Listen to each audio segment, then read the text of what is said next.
बिस्मिल्लाहिर्रहमानिर्रहीम, अस्सलाम वालेकुम। आप देख रहे हैं हेड ऑन और मैं हूं मुनीब फारूक। आजकल दिन क्योंकि ऐसे हैं, बहुत कुछ हो रहा है पाकिस्तान के अंदर भी, पाकिस्तान से बाहर भी, और ईद भी आने वाली है। सवालात वो हैं जो आपके जहनों में हैं और जवाब तलाश करने की कोशिश मैं करूंगा। मेरे साथ पाकिस्तान के नामवर सहाफ़ी मौजूद हैं और ये वो सहाफ़ी हैं जो कि सिर्फ ओपिनियन मेकर नहीं हैं बल्कि इनके पास खबरें भी होती हैं। आज के प्रोग्राम में मुझे ज्वाइन कर रहे हैं जनाब अतर काज़मी साहब, सीनियर सहाफ़ी हैं, सीनियर एंकर पर्सन है। बहुत शुक्रिया अतर काज़मी साहब आपका। सीनियर सहाफ़ी और बड़े बाखबर सहाफ़ी जनाब आमिर इलियास राना साहब हमारे साथ मौजूद हैं। जनाब हफीज़ुल्लाह न्याज़ी साहब हमारे साथ मौजूद हैं, पाकिस्तान के नामवर सहाफ़ी हैं। और मोहतरमा मारिया मेमन साहब हमारे साथ मौजूद हैं, सीनियर सहाफ़ी हैं और सीनियर एंकर पर्सन है। आप सबका बहुत शुक्रिया। अतर काज़मी साहब, सबसे पहले मैं जानना चाहूँगा, ये जो 28वीं तरमीम का इतना शोर है, आपके नज़दीक ये हो जाएगी पास उसी तरह जिस तरह 26वीं और 27वीं हुई, या इसमें मार धाड़ उतनी होगी या कम होगी और ज़रूरत नहीं पड़ेगी किसी मार धाड़ की? देखिए जी, 28वीं तरमीम के हवाले से ऑब्वियसली जिस तरह आपने भी पूछा कि बातचीत तो चल रही है, बाज़ गश्त हम भी सुन रहे हैं, लेकिन ये मेरी नज़र में उतना आसान नहीं होगा जितनी आसानी से 26वीं तरमीम को मंजूर किया गया, 27वीं तरमीम को मंजूर किया गया। और एक तरह से आपने देखा कि कॉन्स्टिट्यूशन का काफ़ी हद तक जो इंपॉर्टेंट हिस्सा है उसमें आपने तब्दीली देखी। पहली दफ़ा हमने पाकिस्तान के अंदर सुप्रीम कोर्ट से भी बड़ी एक कोर्ट बना दी। इसी तरीके से और भी बहुत सारे ऐसे मामलात हैं जिनके अंदर इन दो तरामीम के दौरान चीज़ों को देखा गया, चीज़ों को परखा गया, उसमें तब्दीलियाँ की गई। और इसी तरह जो 28वीं तरमीम है उसकी जो तफसीलात हैं, ऑल्दो कि हतमी नहीं है, उसमें भी लगता है ऐसे है कि बड़े पैमाने पर तब्दीलियाँ करनी हैं। सूबों का एडमिनिस्ट्रेटिव यूनिट्स का जिक्र आ रहा है, वोटर की एज का जिक्र आ रहा है, और भी बहुत सारी चीज़ों का जिक्र आ रहा है। अब ये जो सारी अफवाहें हैं, इसकी एक इम्पॉर्टेंट वजह भी ये भी है कि 26वीं तरमीम हो जाए या 27वीं तरमीम हो जाए, क्या पाकिस्तान की पार्लियामेंट में आपने उसके ऊपर बहस होते हुए देखी? अगर एक 26वीं तरमीम आनी थी तो फ़र्ज़ तो बनता था कि पहले 3-4 महीने पार्लियामेंट के अंदर बहस होती, इसी तरह 27वीं तरमीम पे होती ना। उस वक्त कोई उस तरह कोई बामानी किस्म की बहस हुई ना। अब 28वीं तरमीम जब आएगी कोई बामानी किस्म की बहस होगी और उसको पास करने की कोशिश की जाएगी। लेकिन मुझे ये लगता है कि ये मामला थोड़ा सा मुश्किल होगा, क्योंकि पीपल्स पार्टी के इस पर मुझे काफ़ी तहफ़्फ़ुज़ात नज़र आ रहे हैं। अच्छा आमिर भाई, मैं समझता हूँ कि आपके पास खबरें भी बहुत सी होती हैं, बट क्या आप एग्री करते हैं कि जो बताया गया हमारे कुलीग्स की जानिब से ऐसा ही है? देखिए, 28वीं तरमीम की बाज़गश्त तो 27वीं के साथ ही आ गई थी, और ज़ाहिर आजकल इसलिए है कि हुकूमती वज़रा, अपोजिशन, मीडिया सब इसको डिस्कस कर रहे हैं। बासानी मंजूर होने की बात तो ये है कि हुकूमती इत्तेहाद के पास इस वक्त सेनेट और कौमी असम्बली दोनों में 2/3 अक्सरियत तो मौजूद है, तो करना चाहे हुकूमती इत्तेहाद तो कर सकता है। लेकिन चूँकि 28वीं तरमीम में NFC का इशू आ रहा है, बेनज़ीर इनकम सपोर्ट प्रोग्राम का इशू आ रहा है, वराना सनाउल्लाह साहब ने छोड़ दी कि हम वो उम्र की बुनियाद जो है वो 25 साल पे ले जाएंगे, वो भी हो गया। अब ये जो वसाइल और सूबों की फिर छोटे सूबे करना या पानी की तकसीम के मज़ीद इशूज़, इसके ऊपर पीपल्स पार्टी की बहुत सारी चीज़ें हैं जिनके ऊपर बिलावल भुट्टो ने तहफ़्फ़ुज़ात का इज़हार किया था। वजारतें जो पीपल्स पार्टी ने ख़ुद भी रख ली थी अपने 2010 में 18वीं तरमीम के पास होने के बाद 6-7 वफाकी वजारतें जो सूबों में जानी थी, इन्होंने नए नामों से रख ली थी। लिहाजा वेरिएशन और उससे हट के चीज़ें काम करना तो उस वक्त से शुरू हो गया था। बिलावल भुट्टो ने 27वीं तरमीम के आगाज़ में कहा था कि हमें ये बताया गया, और उनमें ज़ाहिर है वो तालीम का था, पॉपुलेशन का था, कि ये सब्जेक्ट्स हैं जो मरकज़ में लाना चाहते हैं। तो वो चीज़ें मैंने इसलिए कहा कि ये देख लें कि ये तो पहले भी उन्होंने ख़ुद भी अपने पास सब्जेक्ट्स रख लिए थे मुख्तलिफ़ नामों से, जैसे लेबर का था, हेल्थ का था, एजुकेशन था, कैड बना दी, कहीं कुछ कर दिया। लेकिन जब तक पीपल्स पार्टी नहीं मानती, इत्तेहाद पूरा नहीं होता, तो 2/3 अक्सरियत नहीं बनती, तो पीपल्स पार्टी को तो मनाना पड़ेगा, और उसके बगैर ये जो आईनी तरमीम है नहीं हो सकेगी। न्याज़ी साहब, आप क्या समझते हैं सर कि ये वाकई ऐसा ही है जैसा बताया जा रहा है, या do you see there something more to it? जी मुनीब साहब, बाज़ गश्त लफ्ज़ खूबसूरत है, और ये बाज़ गश्त भी अजीब व गरीब चीज़ है। ये हर साल 1.5 साल बाद पाकिस्तान में पिछले 7 दहाइयों से कई दफ़ा कई चीज़ों की आती हैं, और कुछ चीज़ें कामयाब हो जाती हैं और कुछ चीज़ें नाकाम होती हैं। मसलन 26वीं और 27वीं तरामीम जो है वो कामयाबी से हमकिनार हो गई।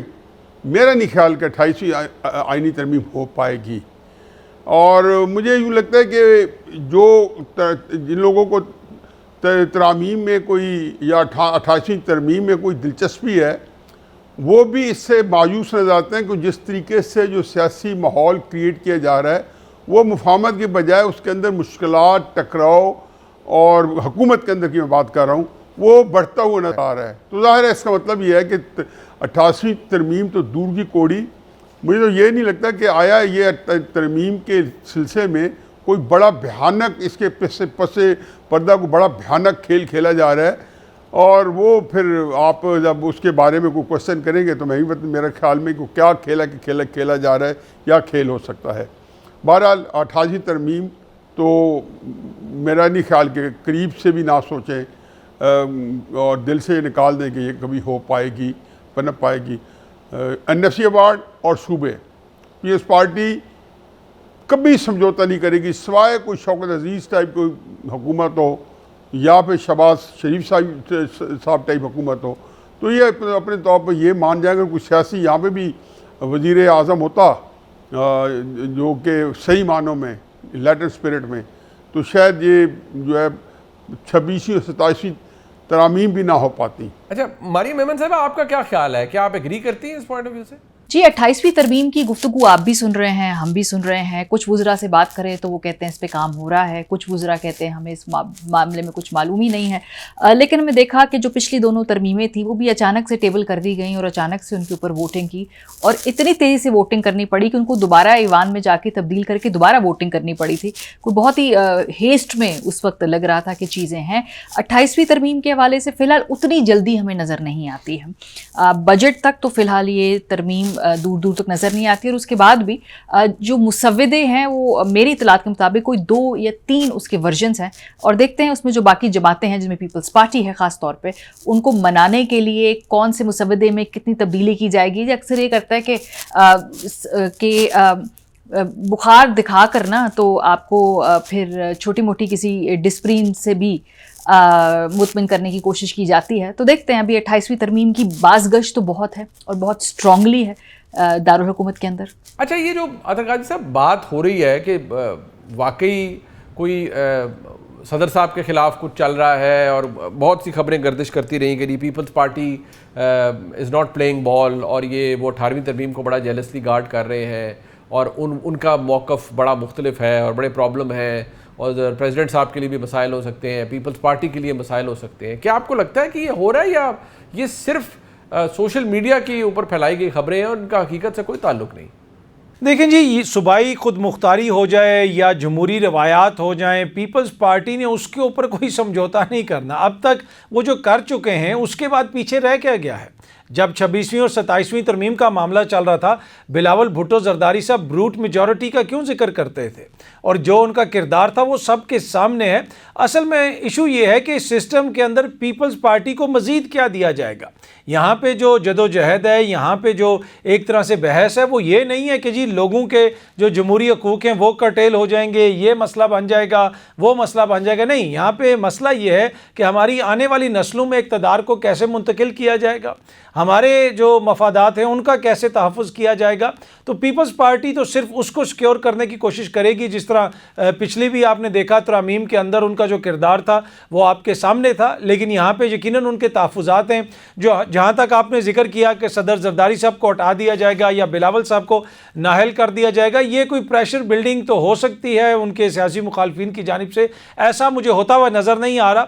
सदर जरदारी मुझे लगता है कि अपनी मुद्दत पूरी करेंगे, और अगर सदर जरदारी साहब की जब तब्दीली होगी वो तभी होगी जब उनके ओहदे की मियाद पूरी हो जाएगी 2029 में, जब नए इलेक्शन वगैरह भी होने। उससे पहले मुझे उस तरह की कोई तब्दीली नज़र नहीं आ रही। इस वक्त मुझे नहीं लगता कि शहबाज शरीफ साहब की हुकूमत ये अफोर्ड कर सकती है कि जरदारी साहब को हटा दिया जाए, और इस वक्त कोई तुक भी नहीं बनती। जो असल तब्दीलियाँ होंगी मुझे ये लगता है कि वो 2029 के बाद आपको नज़र आएंगी। अच्छा आमिर भाई, क्या आप एग्री करते हैं कि जो बताया गया हमारे कुलीग्स की जानिब से ऐसा ही है?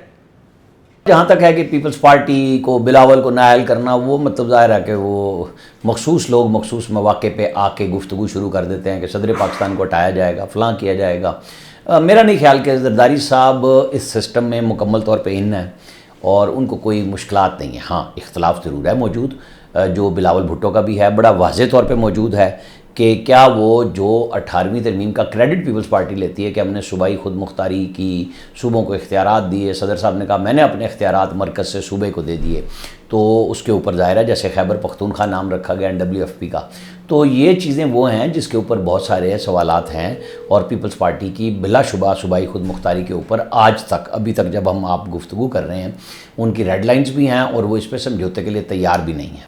न्याय साहब, आप क्या समझते हैं सर कि ये वाकई ऐसा ही है जैसा बताया जा रहा है, या do you see there something more to it? देखें जी, ये जो आज की हुकूमत है, सिस्टम में जो कोई सियासी जो थोड़ी सी सोच रखने वाली हुकूमत है, उसका नज़रिया क्या नहीं, उससे कतई नज़र वो पीपल्स पार्टी ही है इस हुकूमत का जो हिस्सा है, या जो भी हुकूमती इत्तेहाद है उसका हिस्सा है। तो सियासी हुकूमत तो जो कुछ जब ले और वो भी एक छोटे सूबे की हुकूमत हो, तो वो वापस को कर दे आपको NFC अवार्ड में से, या सूबों के ऊपर कोई समझौता वो कभी नहीं करेगी। बाकी ये अफवाहें हैं तो ये कब नहीं होती। इमरान खान साहब के वक्त में नहीं देखा था, इमरान खान साहब से तो उन्होंने खुद कहलवा दिया था कि सदारती निज़ाम होना चाहिए। और मैं जियो रिपोर्ट कार्ड में बैठता था तो पता कितनी दफ़ा मैंने बहस की कि इस मुल्क का निज़ाम जो है सदारती होना चाहिए, या जो है इसको इसमें जो कोई ना कोई जो है उसको दबाव इस निज़ाम पे मज़ीद डाला जाए। मेरा ये ख्याल ये है जी कि जो कुछ किया जा रहा है कि सदर मोहतरम जो है वो रिज़ाइन कर दें, वो रिज़ाइन नहीं करेंगे। बिलावल भुट्टो साहब को आप नाअहल करार देंगे, मुल्क के अंदर एक नया तमाशा लग जाएगा। इमरान खान साहब की सियासत जो है, जो मुआंदान है, वो आपसे संभाली नहीं जाती। यहाँ तो ये फिर ठीक है कि आप इमरान खान साहब को, इसका मतलब है कि उसकी सपोर्ट हासिल करेंगे, उसको तबकी देंगे, फिर ये भी अनहोनी हो सकती है। पाकिस्तान में तो कुछ भी हो सकता है। और इमरान खान साहब सपोर्ट करेंगे शहबाज शरीफ साहब की। लेकिन मेरा अपना ख्याल ये है कि जो कुछ हो रहा है ये तो अफवाहों की हद तक तो आप छोड़ी जाएंगी हर तरह की। और ये पहली दफ़ा नहीं आ रही, 6, 7, 8 महीने पहले भी आई थी कि जी जो सदर पाकिस्तान है उनको सरदारी से उनको हटाया जा रहा है, उनकी जगह कोई गैर सियासी आदमी है जिनकी बहुत पाकिस्तान में मकबूलियत है, उनको शायद प्रमोट करके ये ओहदा दिया जाए, ये इनको खाली करा के। तो ये वो सारे ये कौन सोचता है? वही लोग सोचते हैं जो इंतहाई गैर सियासी होते हैं, लेकिन बदकिस्मती से उनके कब्ज़ा इस्तबदाद में पाकिस्तान की सियासत होती है। ये एक बड़ी एक सितम ज़रीफ़ी है कि गैर सियासी लोग कि जो है जब पूरी कुल्ली उनके हुकूक मलकियत सियासत के वो उनको मुंतकिल हुए होते हैं, तो फिर यही करते हैं। इसके अंदर हम पाकिस्तान को भी तुड़वा चुके हैं, इसके अंदर हम बहुत कुछ नुकसान अपना करवा चुके हैं, फिर और भी हो जाएगा कि उनको ये दूसरा एंगल जो होता है ना, एक दवाई आप खाते हैं जो ठीक भी करती है लेकिन साथ आपकी किडनी उड़ा देती है। तो ये सियासतदानों को तो पता होता है कि इस दवाई से ये चीज़ सियासत का ये जो कल है वो सीधा हो जाएगा, लेकिन उससे जो दूसरा जो इत्तबाह को नतीजे निकलेगा उसके बारे में कुछ नहीं जानते। मैं ये सर ये समझता हूँ कि मुनीफ साहब इसके अंदर मुझे कोई और खेल नज़र आता है। मेरा पहले से पिछले कई महीनों से मैं यकसू था कि शहबाज शरीफ की हुकूमत को फारिग किया जाएगा, जिसका हम बहुत कुछ बास गश्त, आप ही का लफ्ज़ मैं यूज़ कर रहा हूँ कि बास गश्त सुनते थे कि जी वज़ीर काम नहीं कर रहे, शहबाज शरीफ साहब उनको तब्दील कर रहे हैं। ये सारी बातें जो थी ये शहबाज शरीफ के ऊपर प्रेशर थे। तो मेरे अंदर एक सोच अंगड़ाई ली कि मुझे लगता है कि शहबाज शरीफ की हुकूमत का टाइम पूरा हो गया, लेकिन शहबाज शरीफ को हटाएगा कोई नहीं। शहबाज शरीफ से वो हुकूमत को डिज़ोल्व करेंगे और हुकूमत को डिज़ोल्व करा के वो नया इलेक्शन कॉल करेंगे। अच्छा, हुकूमत के डिज़ोल्व कराने में अगर हालात पुरअमन रहे और पीपल्स पार्टी जो है वो चूँकि एक सियासी सोच वाली पार्टी है, उन्होंने 2014 में भी नवाज शरीफ साहब को बचाया था हुकूमत को, तो वो शहबाज शरीफ को बचा जाएगी और वो एक और ज़्यादा उनके लिए एक दर्द सार होगा जो लोग इस सियासत को, पाकिस्तान की सियासत के अंदर जो है उन्होंने अपने कब्ज़ा इस्तबदाद में ली हुई है, कि वो एक नया दर्द सर के जी पीपल्स पार्टी और मुस्लिम लीग नून जो है एक और हुकूमत में भी होंगे और उनके अंदर एक बोन ऑफ कंटेंशन या कोई वजह नज़ा भी पैदा हो जाएगी। अब होगा क्या कि ये लड़ाई करवा के पीपल्स पार्टी को इस हुकूमत से अलहदा करेंगे तो ज़ाहिर इस हुकूमत के पास सपोर्टिंग कम हो जाएगी, हुकूमत नया इलेक्शन कॉल करेगी। तो ये इलेक्शन के बाद फिर मेरी खातिर जमा रखें कि तीसरा इलेक्शन नहीं होगा, एक निगरान हुकूमत होगी, आईनी बेंच उसको 3 साल देगा, NFC अवार्ड भी अपने पास होगा, सूबे बनाने भी अपने पास होंगे, 6 नहरें भी अपने पास होंगी, ये सारा निज़ाम अपने पास होगा, ये देख लेंगे। इसके बारे में मैं कुछ महीने पहले ये सोच रहा था कि ये शायद 2027 के आखिर में या 28 में करेंगे, लेकिन अब तो मुझे यूँ लगता है कि जी ये बिल्कुल दहलीज में आन पहुँची है ये बात कि अगर पीपल्स पार्टी जो है वो नाराज़ होती है और अलहदा हो जाती है हुकूमत से, तो हुकूमत तो धड़ाम से गिर जाएगी, क्योंकि ये पार्लिमानी निज़ाम हुकूमत है। तो मेरा जो भी है इसके नताइज, मुल्क जो है 25 करोड़ लोग हैं वो बेचारे 7 दहाइयों से भुगत रहे हैं, भुगतते रहेंगे, झीलते रहेंगे। तजर्बागाह है मुल्क, इसमें करते रहे तजर्बे। 1953 से शुरू हुए हैं, आज तक चल रहे हैं तजर्बे। तो तजर्बागाह बनी हुई है, अल्लाह रहम करे इस मुल्क पे। और अल्लाह से ही आप दुआ कर सकते हैं क्योंकि जो लोग जो है वो इस काम के लिए डट गए करने पे, ऐसे कामों के लिए, उनमें तो अज़्म समीम है, उनको तो रहम वाली बात ही नहीं है। वो तो ये समझ कर रहे हैं कि वही है जो पाकिस्तान को संवारना चाह रहे हैं, बनाना चाह रहे हैं, और सियासतदान जो है वो तबाह करके जा चुके हैं इस पाकिस्तान को, और उन्होंने ही आके बचाना है, संवारना है। और उन्होंने आप पहले भी बहुत बड़े अपने कारनामे अंजाम दिए हैं, तो एक कारनामा और भी अपने जो है सर पे वो ले लेंगे, माथे पे झूमर सजा लेंगे। अच्छा मरियम मेमन साहब, आपका क्या ख्याल है, क्या आप एग्री करती हैं इस पॉइंट ऑफ व्यू से? पीपल्स पार्टी नहीं मान रही, मेरा ख्याल है पीपल्स पार्टी के पास वो कोई लेवरेज नहीं है कि वो ना माने। इस निज़ाम के वो मुकम्मल तौर पे बेनिफिशरी भी हैं, चाहे विफाक के अंदर हो, मुख्तलिफ सूबों में गवर्नरशिप की सूरत में हो। सिंध हुकूमत के अंदर वो अनचैलेंज्ड हुकूमत कर रहे हैं इस वक्त, वहाँ पर उनकी कोई दूर दूर तक अपोजिशन नहीं है, तो इस निज़ाम के वो बेनिफिशरी हैं। और पॉलिटिकली हम देखें कि 2-3 साल से बार बार ये बात हम कर रहे थे कि जब आप निज़ाम को कमज़ोर करते हैं तो इवेंचुअली वो निज़ाम फिर आपके पीछे भी आता है। और अगर पीपल्स पार्टी या किसी और जमात को इस वक्त ये खुशफहमी थी कि जो इस वक्त तहरीक इंसाफ के साथ हो रहा है किसी मुकाम पर उनके साथ नहीं होगा, तो वो एक दीवाने का ख्वाब लगते हैं। सो पीपल्स पार्टी के लिए जाहिर सी बात है, अगर जो इस वक्त तवक्कुआत हैं, जो तकाज़े हैं NFC से मुताल्लिक, एडमिनिस्ट्रेटिव यूनिट से मुताल्लिक, वो सख्त फैसले होंगे। लेकिन ये पीपल्स पार्टी की एक खूबी भी है कि वो निगोशिएट बहुत अच्छा करते हैं। तो इस मौके पे उन्होंने पहले भी बहुत सारी तरमीम में से इन इशूज़ को वक्ती तौर पे टाल दिया और बेहतर डील अपने लिए निगोशिएट करी। तो एक तो ज़रदारी साहब इस मरतबा कैसे अपने पुराने सियासी एक्सपीरियंस को इस्तेमाल करते हुए he will negotiate his way out of this situation. Athar Qadri sahab, मैं पूछना चाहूँगा कि क्या 26वीं तरमीम हुई, 27वीं तरमीम हुई, इनमें बड़े मेजर फंडामेंटल चेंजेस हुए, सुपर स्ट्रक्चर क्रिएट हो गए, जो अदलिया है उनके, आपके नज़दीक इसमें तब्दीली होगी, इसका कोई फ़ायदा होगा जमहूरी इदारों को या नहीं? 26वीं और 27वीं तरमीम के बाद क्या आइनी इदारे मजबूत हुए, ये क्वेश्चन देखें जो हुक्मरान हैं उनको खुद से करना चाहिए। 26वीं और 27वीं आइनी तरमीम के बाद क्या अदलिया पाकिस्तान की मजबूत हुई? क्या वो जो एक नारा था या जो एक बहस थी कि भाई अदलिया के अंदर केसेस बहुत ज़्यादा पेंडिंग पड़े हुए हैं और सुप्रीम कोर्ट के ऊपर बहुत ज़्यादा लोड है और आइनी जो मुकदमात हैं वो हमने आइनी अदालत में भेजने हैं, उसके बाद से कितने आइनी मुकदमात वहाँ पे भेजे गए? क्या उसके बाद से अदलिया के अंदर जो मुकदमात की पेंडेंसी थी वो कम हो गई? क्या उसके बाद जो है अदलिया का जो किरदार था वो मज़ीद मुतहरिक हो गया? जब आप जमहूरी हकूक़ के तहफ़्फ़ुज़ की बात करते हैं उसमें अदलिया का एक बड़ा इंपॉर्टेंट किरदार होता है। क्या इस वक्त आपको अदलिया का वो किरदार नज़र आ रहा है? आप सिर्फ पंजाब की मिसाल ले लें, human rights commission of Pakistan ये मुतालबा करता है, उसने पूरी रिपोर्ट जारी की है कि चंद माह के दौरान पंजाब के अंदर CCD ने कितने 100 बंदों को मुबैना पुलिस मुकाबलों में मार दिया। इसकी आला अदालती तहकीकात होनी चाहिए। कहीं पे आपको नज़र आया कि अदलिया ने कोई उसके ऊपर नोटिस लिया हो, अदलिया ने उसके ऊपर कोई बात की हो? और इसी तरह जो दीगर जमहूरी इदारे हैं वो भी आपके सामने, इलेक्शन कमीशन को देख लें। इन्हीं तरमीम के बाद जो चीफ इलेक्शन कमिश्नर हैं जिनके ओहदे की मियाद को ख़त्म हुए 1 साल से ज़्यादा का अरसा हो चुका है, बल्कि उस ऑलमोस्ट 1.5 साल होने वाला है, लेकिन वो अपने ओहदे पर बैठे हुए हैं। और पिछले हफ्ते ही खबर आई कि उसी इलेक्शन कमीशन के अंदर वो जो अपने ओहदे की मियाद पूरी होने के बाद भी इन आइनी तरामीम की वजह से बैठे हुए हैं चीफ इलेक्शन कमिश्नर, उन्होंने वहाँ पे मज़ीद अफसरान को भी तोसी दी है। तो मुझे नहीं लगता कि इन तरामीम के नतीजे में जमहूरी इदारे या जमहूरियत मजबूत हुई है। हाँ, क्या शरीफ ख़ानदान का, जरदारी ख़ानदान का सियासत पे होल्ड, आने वाली जो उनकी नस्लें हैं उनके लिए सियासत के अंदर किरदार मजबूत हुआ है, उसके ऊपर बहस हो सकती है। जमहूरियत वाली बात तो आप उसके ऊपर कोई ज़्यादा बहस नहीं कर सकते। अच्छा आमिर भाई, मैं समझता हूँ कि आपके पास खबरें भी बहुत सी होती हैं, बट क्या आप एग्री करते हैं कि जो बताया गया हमारे कुलीग्स की जानिब से ऐसा ही है? अब बात हो रही है जी कि 26वीं और 27वीं तरमीम से क्या जमहूरी इदारे कमज़ोर हुए या मजबूत हुए? देखें, हमारी जमहूरियत ही कमज़ोर हो रही है और बतदरीज हो रही है, चूँकि मसाइल का हल नहीं हो रहा लोगों में।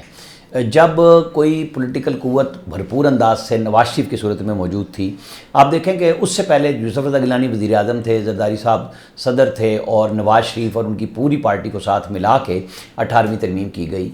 कुछ बेहतरी आई मामलात में, कहीं अबतरी हुई, लेकिन जो बिजली की लोड शेडिंग का मामला बना था वो पीपल्स पार्टी को ले डूबा। और ख़ासतौर पर राजा परवेज़ अशरफ का बयानात कि पहले साल ही 2008 में कहा कि 31 दिसंबर तक लोड शेडिंग ख़त्म हो जाएगी, और वो ऐसा गले पड़ा, बैड गवर्नेंस और मसाइल बन गए। फिर नवाज शरीफ आए, नवाज शरीफ ने तो पाकिस्तान की दहशतगर्दी के मामलात को ख़त्म किया, उन्होंने तवानाई के बहरान को ख़त्म किया, मुल्क की इकानमी को ठीक किया, बेशुमार काम किए। लेकिन उस वक्त की इस्टेब्लिशमें और नवाज शरीफ के दरमियान में ठन गई। वो राहिल शरीफ साहब को एक्सटेंशन नहीं दे रहे थे, वहाँ कहीं पनामा निकाल दिया। तो ये जो चीज़ें आई वक्त के साथ साथ, तो जब मजबूती की तरफ जा रहे थे तो नवाज शरीफ को पनामा के केस में अकामा निकाल के नाअहल किया। तो जमहूरियत तो उस दिन के बाद से बतदरीज कमज़ोर हुई। इमरान खान साहब को RTS बिठा के, आपको पता है कि इक़्तिदार दिया गया था, फिर वो मामला चले, फिर उनको आइनी ये इसमें अदम एतमाद करके फ़ारिग किया गया। आज फॉर्म 47 और 45 की बात होती है, और मैं हमेशा ये कहता हूँ कि अगर आपको इलेक्शनों में धांधली की बात करनी है तो कम से कम आखिरी 2 इलेक्शन 2018 और 2024 का मुआवजा करा लें कि दोनों अगर दुरुस्त नहीं हुए तो फिर वक्त को चलाएं, और आइंदा के लिए आइंदा इलेक्शन आने से पहले ऐसे इंतजाम करें कि धांधली कोई भी ना कर सके और कोई फ्रीक ये कह ना सके, लेकिन जमहूरियत कमज़ोर हुई है। अच्छा, मरियम मेमन साहब, आपका क्या ख्याल है? क्या आप एग्री करती हैं इस पॉइंट ऑफ व्यू से? इसमें तो कोई दो राय नहीं है। 26वीं और 27वीं तरमीम से इदारे कमज़ोर हुए हैं, अदालती निज़ाम मुकम्मल तौर पर तबाह हो गया। कैसे पहले पाकिस्तान का अदालती निज़ाम बहुत आइडियल था, हरगिज़ नहीं। हम अगर इंटरनेशनल रैंकिंग में देखें तो कोई 120वें नंबर पे है। लेकिन क्या ये रिफॉर्म्स की गई हैं कि उसको निज़ाम को बेहतर किया जाए? बिल्कुल भी नहीं। तो 2 wrongs do not make a right. ये रिफॉर्म्स नहीं की गई। मुकम्मल तौर पर अदालती निज़ाम के ऊपर अपना गलबा मजबूत करने के लिए ये तरमीम की गई थी, और ये शख्सियात को ज़हन में रखकर भी तरमीम की गई थी। तो जाहिर सी बात है, जब कोई भी लेजिस्लेशन शख्सियात को देखकर या ताकत के को मजबूत करना या उस ग्रिप को मजबूत करने के लिए की जाती हैं, तो किसी तौर पे भी इदारों के लिए तो ठीक नहीं है। सो डेफिनेटली इससे इदारे कमज़ोर हो। अच्छा अदर काज़ी साहब, ये कोई बात वाकई है या नहीं है कि सोहेल आफरीदी साहब भी अब बड़े मफाहमाना अप्रोच उन्होंने अपना ली है, और कुछ रियलिटी चेक उनके पास भी है, और उनको लगता है कि वो वही बाय एंड लार्ज कर रहे हैं जो गंडापुर साहब की पोजीशन थी? गलत नहीं है, जारी बात है, वज़ीर आला है, कुछ रियलिटी चेक वाकई भी मिलते हैं, लेकिन क्या वाकई ऐसा हो रहा है, या उनकी मुज़ाहमत और वो जो सब कुछ कर रहे हैं, ललकारते हैं, वो उसी तरह आपके नज़दीक जारी रहेगा? देखिए, मेरे ख्याल में सोहेल आफरीदी साहब जो हैं ऑब्वियसली इस निज़ाम का हिस्सा हैं। इस वक्त हुआ ये है कि पहले जिस पार्टी को निकाला जाता था वो सिस्टम से आउट हो जाती थी। इस दफ़ा चाहते हुए भी सिस्टम उनको आउट नहीं कर सका। सिस्टम ने तो अपनी पूरी कोशिश की। आप देख लें कि काजी फाइज ईसा साहब ने जो फैसला दिया, उनसे इंतखाबी सिंबल ले लिए गए। अब गिलगित बल्तिस्तान में और आज़ाद कश्मीर में भी वही हो रहा है। लेकिन इन सारी चीज़ों के बावजूद अभी भी सिस्टम के अंदर पाकिस्तान तहरीक इंसाफ मौजूद है। तो उनसे ये तवक्को रखना कि वो बहुत ज़्यादा सिस्टम के ख़िलाफ़ चले जाएंगे, वो मुमकिन नहीं है इस वक्त, क्योंकि वो एक सूबे के अंदर उनकी हुकूमत है, पार्लियामेंट के अंदर उनके सबसे ज़्यादा MNA थे जब इंतखाबात हुए। उसके बाद जिस तरह मखसूस सीटें बांटी गईं, जो कुछ हुआ वो भी आपके सामने है। आपने पहले जो हमने बात की जमहूरी रवायात की, क्या पाकिस्तान की जमहूरियत या दुनिया की जमहूरियत में कभी ऐसा हुआ है कि आपकी जर्नल सीटें कम हों और आपको मखसूस सीटें ज़्यादा दे दी गई हों? वो जमात जिसकी 2/3 अक्सरियत है खैबर पख्तूनख्वा असम्बली में, उसको एक भी मखसूस सीट नहीं मिली। तो मुझे नहीं लगता कि सोहेल आफरीदी साहब कोई बहुत ज़्यादा सिस्टम के साथ मिल के चल रहे हैं, लेकिन वो सिस्टम का हिस्सा हैं, तो उनको ये चीज़ें तो करनी पड़ेंगी। जहाँ तक मुज़ाहमत का ताल्लुक है, जो उनका वज़ीर आला बनना है वही सबसे बड़ी मुज़ाहमत है। जब वो वज़ीर आला बनने वाले थे तो किस किस्म का बयानिया था, किस किस्म की बातें थीं, वो भी आपके सामने थी। तो मुझे ये लगता है कि वो जो अपोजिशन की सियासत कर रहे हैं, हो सकता है कि उनके कारकुन उससे उतने मुतमिन ना हों, लोग चाहते हों कि वो मज़ीद मुतहरिक किरदार अदा करें। लेकिन जो जिस तरह वो सियासत कर रहे हैं, और ईद से पहले हमने जो चीज़ें देखी, एहतजाज वगैरह भी हुआ, तो मुझे तो यही लगता है कि जिस पेस पे चीज़ें चल रही हैं वो उसी पेस पे चलती रहेंगी, जिसमें आपको एहतजाज भी नज़र आएगा, छोटी मोटी मुज़ाहमत भी नज़र आएगी, और सिस्टम के अंदर रह के वो जो काम कर रहे हैं वो भी आपको चलते हुए नज़र आएंगे। अच्छा आमिर भाई, मैं समझता हूँ कि आपके पास खबरें भी बहुत सी होती हैं, बट क्या आप एग्री करते हैं कि जो बताया गया हमारे कलीग्स की जानिब से ऐसा ही है? देखें, अली अमीन गंडापुर को कहते थे कि जी वो कंप्रोमाइज़्ड है, लेकिन इमरान खान ने जब मैसेज दिया तो उसने रिज़ाइन कर दिया कि उसके पास कोई वो नहीं थी। सोहेल आफरीदी तो बिल्कुल पॉलिटिकल कैरियर ही नहीं आया। वो ILF से आए थे, सॉरी इंसाफ स्टूडेंट फेडरेशन से, ISF से, और वो इमरान खान के साथ थे, खड़े हैं, बड़े मजबूत, बड़े वो जो एस्टेब्लिशमेंट के ख़िलाफ़ बयानात भी देते हैं, लेकिन एक तासुर बिल्कुल बन गया है कि पहले वो कहते थे मैं कैबिनेट भी नहीं बनाऊंगा, मैं बजट भी नहीं पास करूंगा, तो सारे काम किए। फिर अब कल से ये चल रही है कि जी चूँकि 27वीं आईनी तरमीम में 7 मुशीर रखे गए थे और उन्होंने 6 मुशीर रख के 27वीं आईनी तरमीम को मान लिया। अच्छा भाई, मुझे कोई पूछे कि भाई जब आइन में तरमीम हो गई तो मानने ना मानने से क्या फ़र्क होता है? जब आइन और कानून बन गया तो वो बन गया। अब उन्होंने 6 ले लिए, बिल्कुल उसके बारे में ये तासुर बनाया ज़रूर जा रहा है कि वो कंप्रोमाइज़ हैं। अब उनके ऊपर प्रेशर आया तो वो मंगल को आ जाते हैं। अब 2 दफ़ा हो गए कि हम तो अपने लीडर से मिलने आ रहे हैं, प्रेशर आ रहा है। ये मिक्स चलती है, जैसे अली अमीन गंडापुर के बारे में चलती थी, सोहेल अफरीदी के बारे में चलती है। इमरान खान का जिस दिन को मैसेज आएगा तो सोहेल अफरीदी को अगर वो हटाएंगे तो वो भी नहीं रह सकेंगे। न्याय साहब, आप क्या समझते हैं सर कि ये वाकई ऐसा ही है जैसा बताया जा रहा है, या do you see there something more to it? देखिए जी, जो वज़ीर आला खैबर पख्तूनख्वा सोहेल अफरीदी हैं, मैं पहले दिन से इनको अली अमीन गंडापुर वर्जन 2 समझता हूँ। ये जो होता है ना ताकतवरों से, मुक़तदरा से टक्कर लेना, ये बहुत गैर मामूली काम है। ये इस मुल्क में 2-4 लोगों ने आज तक की है। नवाज शरीफ साहब ने की है, बड़े जुर्रत के साथ की है। उससे पहले जुल्फ़िकार अली भुट्टो साहब ने जुर्रत से की है। मैं बेनज़ीर का नाम बिल्कुल नहीं लूँगा। हमेशा उन्हें मुफाहमत की है कि इख्तियार मिला है तो भी बहुत अकोमोडेट करती रही हैं। नवाज शरीफ साहब अलबत्ता डट जाते थे। और अब एक लीडर अब है जो मुदाहमत कर रहा है। अब ये तो करना कि सोहेल अफरीदी साहब कोई बतले हुर्रियत बनेंगे या कोई एक उन्होंने इनकलाबी रहनुमा के रूप में आएंगे, नहीं। वो ये जो है ना ब्लो कोल्ड ब्लो हॉट, ये जो था अली अमीन गंडापुर का भी, कफन बांध के आएंगे, ललकार के आएंगे, पंजाब को तबाह कर देंगे, ये वही उसी को ज़्यादा भोंडे तरीके से करेंगे, क्योंकि अली अमीन गंडापुर बहरहाल इनसे हर लिहाज से, कैपेसिटी के लिहाज से सोहेल साहब से वो ज़्यादा था। तो मैं नहीं समझता कि मुदाहमत करेंगे। जो मुदाहमत करेंगी वो एक नुमाइशी होगी और एक दर्शनी पहलवान है, नुमाइशी पहलवान है। बाकी किसी ने सारे के सारे कंप्रोमाइज़ है। तहरीक इंसाफ की सारी क्यादत उसी तरीके से कंप्रोमाइज़ है जिस तरीके से नवाज शरीफ साहब के भाई शहबाज शरीफ साहब और बाकी मुस्लिम लीग के लीडर जो हैं वो कंप्रोमाइज़ थे। ये भी बिल्कुल वैसे कंप्रोमाइज़ है ये, और पाकिस्तान में ये पहली दफ़ा नहीं है। ये एक हमेशा से ही एक ही स्टोरी बार बार दोहराई जाती है कि पार्टी जो है वो बासानी जो है वो कंप्रोमाइज़ हो जाती है। अच्छा, मारियम मेमन साहब, आपका क्या ख्याल है? क्या आप एग्री करती हैं इस पॉइंट ऑफ व्यू से? तो देखिए, पाकिस्तान तहरीक इंसाफ का सबसे बड़ा अलमिया ये है कि इतने बड़े अवामी मैंडेट को वो किसी तरीके से सियासी तौर पे इस्तेमाल करने की जो एक पोटेंशियल होता है, जो एक कैपेसिटी होती है, वो हमें नज़र नहीं आ रही है। और ये तहरीक इंसाफ का अलमिया इसलिए भी क्योंकि इमरान खान साहब तमाम फैसले खुद करते हैं। जब 9 मई हुआ उसके बाद उनकी जो 2nd टियर और 3rd टियर पूरी क़यादत को जब सियासत से फारिग किया गया तो खला पैदा हुआ, और हमें वो नज़र आता है कि भाई वो कोई सियासी तौर पे मैच्योर लोग मौजूद नहीं है जमात के अंदर। लेकिन साथ साथ इमरान खान साहब किसी को एम्पावर भी नहीं करते हैं, तमाम फैसले वो खुद करते हैं, अपने हाथ में रखते हैं। तो इस वजह से जब उनका राब्ता दुनिया से बाहर से कट जाता है तो पार्टी डिसफंक्शनल सी हो जाती है, जो हमें इस वक्त नज़र आ रहा है।